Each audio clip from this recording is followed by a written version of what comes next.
अस्सलाम वालेकुम। आज हम बना रहे हैं तरबूज और दूध का मिल्क शेक, जो कि ठंडा ठंडा और गर्मियों का बहुत ही मज़ेदार मिल्क शेक है, शरबत है। इसके लिए हमने लिया है 1 लीटर दूध। तरबूज हमने काट कर इसके बीज अलग कर लिए हैं।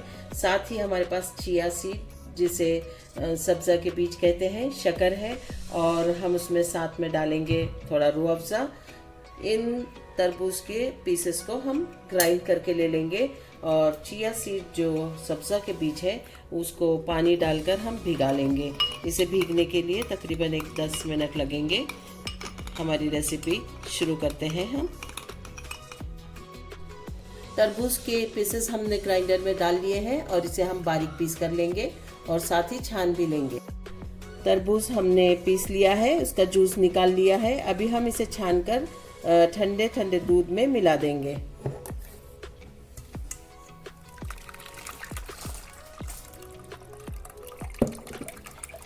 जो शक्कर हमने निकाली थी वो शक्कर भी इसी तरबूज के साथ हमने पीस ली थी। इस जूस के बाद हम इसमें मिलाने वाले हैं रूह अफ़ज़ा 2-3 चम्मच। शक्कर इसीलिए कम मिलाई थी क्योंकि तरबूज भी मीठा है, इसमें शक्कर भी डाली गई है और रूह अफ़ज़ा भी मीठा है, तो ज़्यादा मीठा नहीं हो, इसके लिए हमने शक्कर पहले से ही कम। इस स्टेप पर आप चेक कर लें, आपको अगर शक्कर की ज़रूरत हो तो शक्कर पाउडर मिला दें।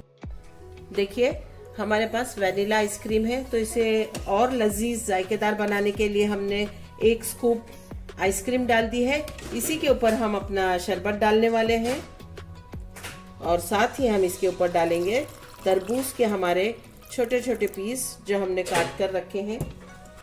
इस शरबत में हम ऊपर से डालेंगे तरबूज के बारीक बारीक कटे हुए टुकड़े, ताकि ये इसका जायका और दोबाला हो जाए। गर्मियों में इसे और ताजगी बख्शने के लिए हम इसमें बर्फ के क्यूब डाल रहे हैं, ताकि ये ठंडा ठंडा और अच्छा लगे।